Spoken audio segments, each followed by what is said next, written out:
Dhjetra turiste të huaja kanë zgjedhur Bregdetin e Vlorës për të zhvilluar aktivitete fitnessi në natyrë, duke kthyer shëtitoren bregdetare në një hapësirë të hapur sportive dhe energjike.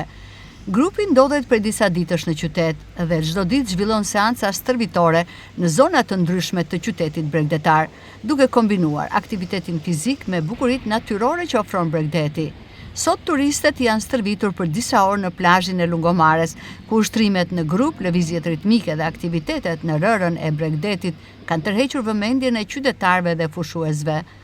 Pamjet kanë krijuar një atmosferë të veçantë për gjatë vijës bregdetare, ndërsa jo pak persona kanë qëndruar për t'i ndjekur nga afër. Aktiviteti i tyre shihet edhe si një mënyrë ndryshe për të promovuar Vlorën jo vetëm si destinacion për plazh dhe pushime, por dhe si vend të përshtatshëm për turizëm sportiv, mirëqenie dhe aktivitete në natyrë.